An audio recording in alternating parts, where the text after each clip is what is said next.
and welcome to this edition of SAC News in Focus. I'm Aaron Hernandez. Thank you for joining us. It's our final In Focus of the spring, and no better way to finish up than focusing on one of the signature programs here at Santa Ana College, one of the most important parts of the culture in all of Santa Ana, mariachi music, and the professor and director of the mariachi program here at SAC, Oscar Garibay. Oscar, welcome. How are you doing today? Yeah, doing great. You came off, a big concert yesterday. Yes. A massive turnout, big crowd. How was it? It's pretty awesome. We're trying our best to make this a really big event, not just for Santa Ana College, but for the entire city and county, Orange County. I'm just so excited for Santa Ana College having mariachi, mariachi program. Right now, mariachi is bubbling up in Southern California. They're starting to incorporate it in a lot of public schools, middle schools, high schools, college. I mean, it's going to eventually go down to elementary as well. The beauty of Santa Ana College, a community college, is that we're able to bring in the entire community. And what's a better way of doing it with mariachi music? Obviously, mariachi music is very representative of someone's folklore, someone's culture, someone's heritage, especially the Hispanic heritage. So I see this concert as kind of like a celebration of life, celebration of culture, celebration of Mexicans, of Mexico pretty much. So right now we for last night's concerts we did mariachi music, and we basically played some of the mariachi standards, but we also hinted a little piece of ballet folklorico in there, and that's basically what's to come. Because eventually, as we progress and we do this concert years to come, we are going to have a full-size ballet folklorico. It's going to be led by Rosa Garcia, which is another professor at SAC, and she's actually starting a ballet folklorico class next semester. We're going to be collaborating, and we're going to grow this. So it's going to be, we're starting small, and as the years progress, it's going to keep growing. We're going to bring in the schools from the community. So we have a perfect concert festival for the entire Orange County. I mean, I'm really, really excited for this. How was the reception from all of the people that showed up? They were cheering and clapping for the people who were singing, the people who were playing. Yes. Like, how important do you think is the culture, mariachi culture in Santa Ana? Yeah. So obviously, mariachi music speaks greatly here in Santa Ana. It's very important identity. In terms of the audience reception, the beauty with mariachi music is that the audience are part of the performance as much as the performance on stage. Usually, when you go to a formal concert, say like an orchestra concert or like a band concert, most of the time the audience is sitting there, and then they're listening attentively, and they just applaud, and then they go on to the next piece. But with the mariachi concert, it's a little different. The audience are part of the performance, so an audience member can literally just stand up with their partner and dance. They could scream at the top of their lungs. They can cry. I mean, most of this music, mariachi music, is pop music it's basically music that they listen to, and I'm talking about people in their 30s and above. It's music that they listened to when they were growing up, and a lot of it is very nostalgic to a lot of these Hispanics. They remember of maybe their ancestors, maybe they remember of a certain moment in their childhood, and the music can really resonate to them in a way that other conventional musics don't. And so the audience reception, they can literally scream if they hear something or a line that just speaks to them. They can literally throw a grito, and that's totally okay. I mean, that's 100% acceptable. That's expected when you go to these mariachi concerts. So obviously, the energy is a little different in a mariachi concert, and it's an energy that also feeds the musicians too. Because when we're up there and we hear that the crowd is really into it, it also gives us goosebumps. It's kind of like a sports event, sports game. Obviously if you're cheering for your team and they're playing their tune, right? I mean, it would just encourage them to play even stronger. So yeah, I mean, I think the audience reception was pretty great. There was a lot of cheering. I mean, people were standing. I wish I could see some people dancing. We'll get them next time, those dancers.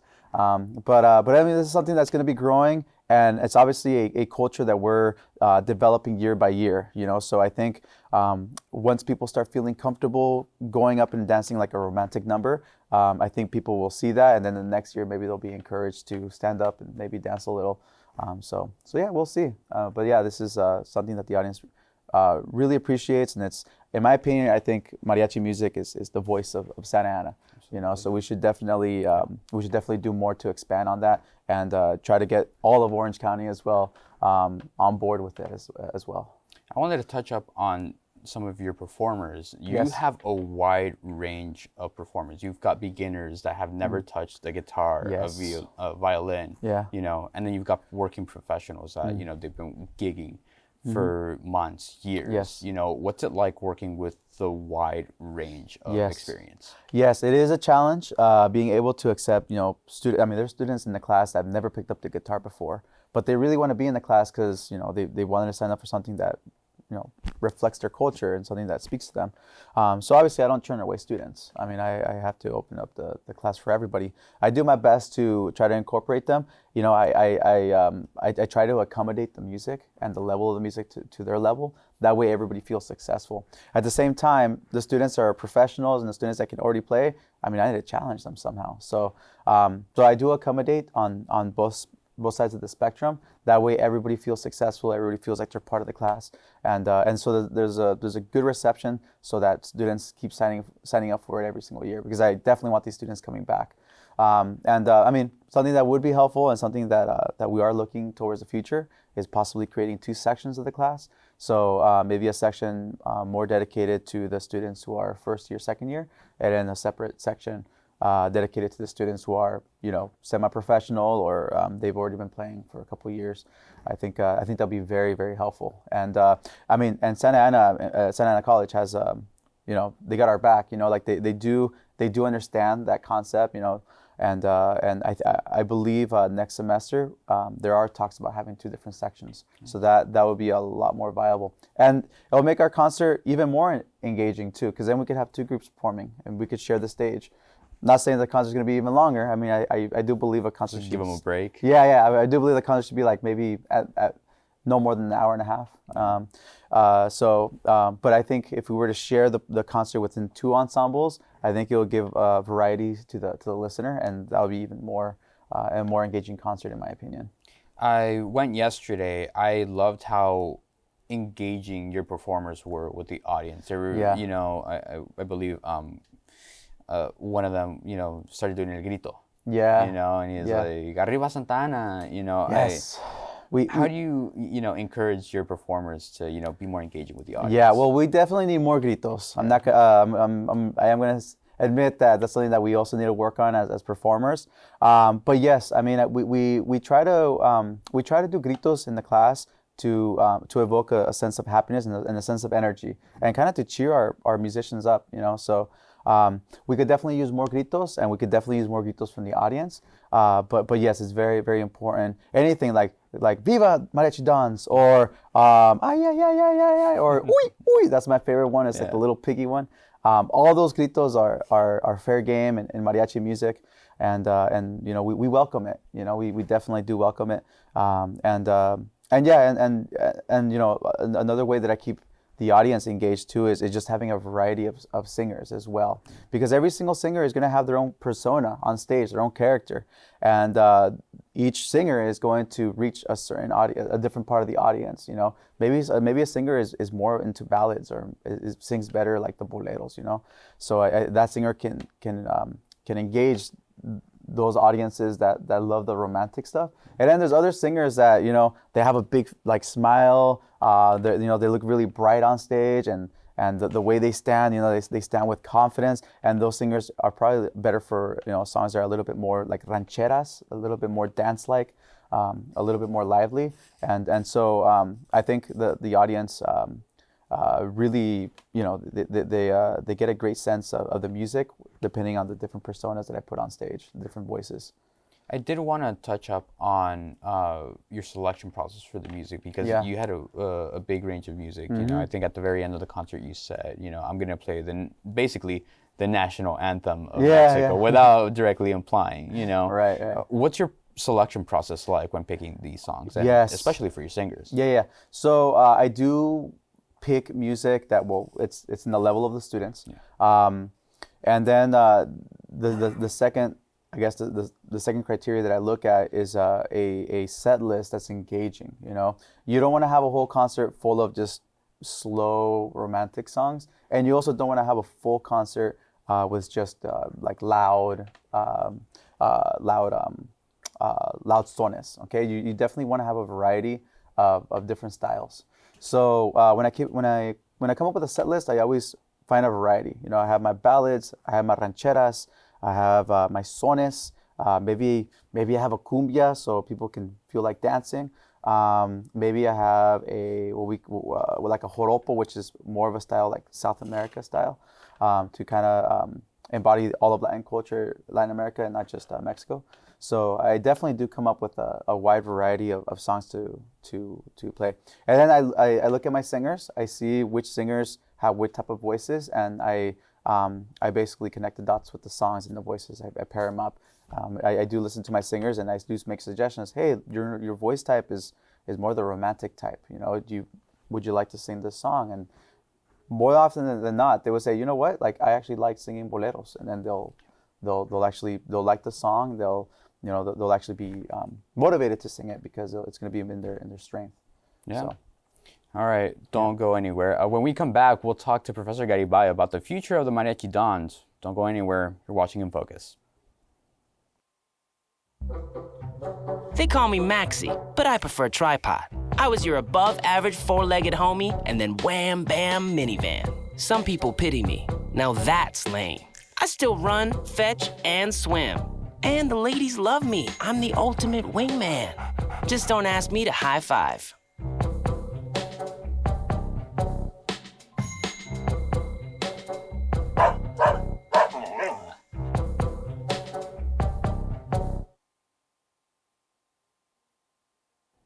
Welcome back. You're watching In Focus. I'm sitting here with Professor Oscar Garibay, who's telling us about his mariachi program.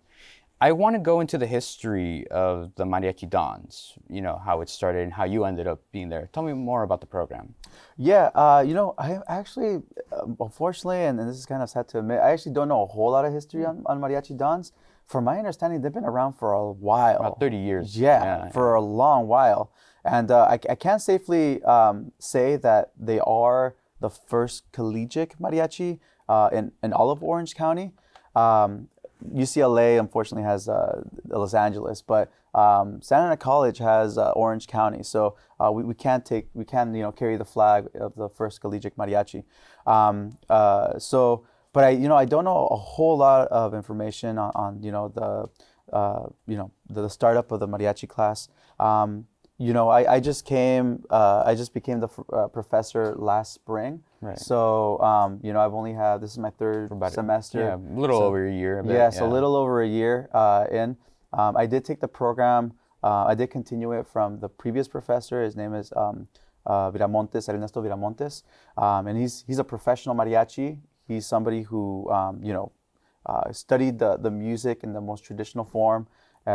Studying it in basically what we call street university, basically, performing on the street with musicians that aren't formally trained, but, Ernesto was formally trained. Right. So he had kind of like this hybrid learning where he studied from the street and he also studied at school. So he was able to combine both approaches and harness it with Mariachi Dons.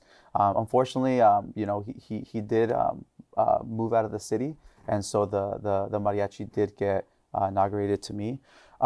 So for me, I mean, I'm no longer, but I used to have been the mariachi director at Santa Ana High School, right, yeah. And I've been there for 6 years out of my 7 years in Santa Ana Unified. So I was basically the next person in line to take over the college mariachi program, and like my mission. I mean, the way I see it, obviously this is this mariachi Mariachi Dons. Obviously it's Santa Ana College, but my vision, what I see, in the future is basically creating a pipeline all the way from elementary to the middle school, to the high school, to the college, and even beyond into professional playing. So last year I was at Santa Ana High School, and I had a really good setup with middle school, high school, college mariachi. And then I also have 2 professional mariachis here in Orange County, one called Mariachi Folklore and Mariachi Tradición. And, the idea is to basically, teach these students from a younger age.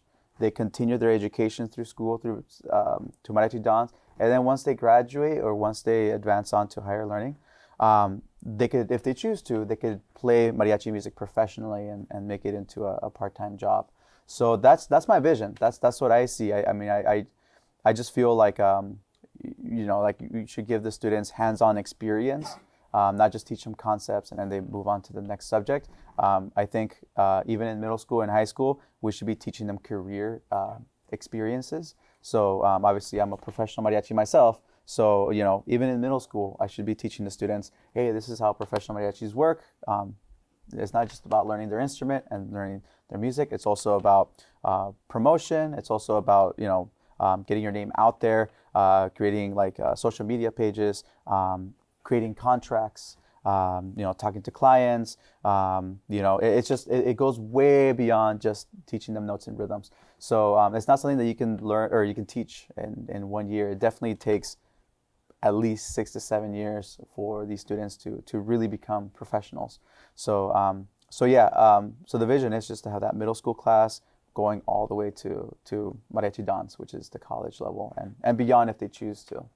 So you've been at Santa Ana Unified for 7 years, 6 Yes. of those teaching at Santa Ana High School. You're now moving on to college. What's your teaching approach like in comparison, from teaching high school students to now it's a whole bunch of different students? Yeah, so at the college level, I do focus more on performance.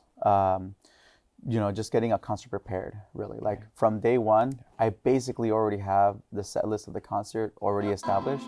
And we only have, around 10 weeks to basically prepare a concert, so we have to start from the ground running, so from day one, 100%, we gotta get ready for this concert. Right. So there isn't a whole lot of time for us to really focus on the fundamentals of playing an instrument. My hope is for that to be learned in high school and middle school, where you see the students every single day. And when it comes to fundamentals, you want students practicing their fundamentals at a daily routine. So at the college level, since we're meeting once a week, I really expect the students to just be able to learn the music and prepare a performance.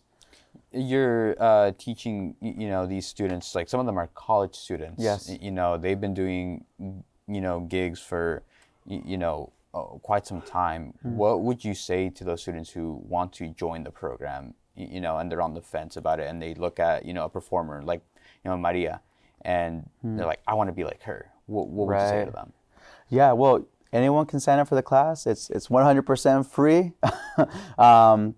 Literally, middle school students, high school students, any community member can sign up for the class for free.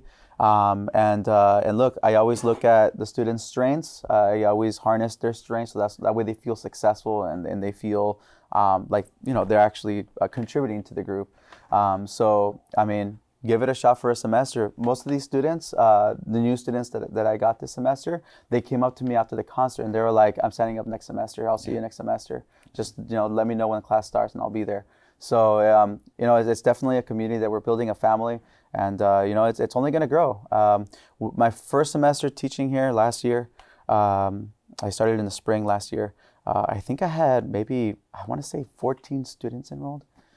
This semester it's 33 students, so it's more than doubled. It basically, a little bit more than doubled, and it's only going to grow. The way I see it, it's like the floodgates opening, and you have the water just spewing out of all these students that want to learn.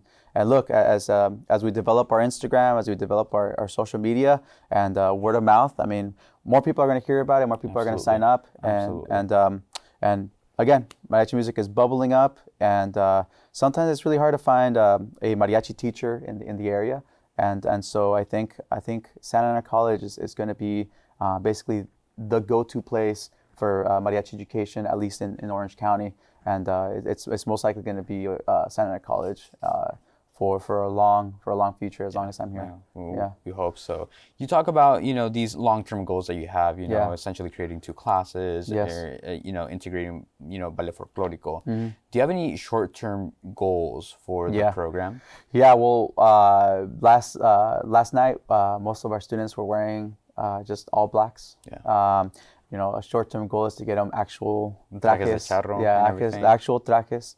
And short-term as well, Santa Ana is, the city of Santa Ana is actually hosting a mariachi festival in July. We won't be able to participate this time. It was a little too last minute for us to organize it, but they're going to be doing this every single year.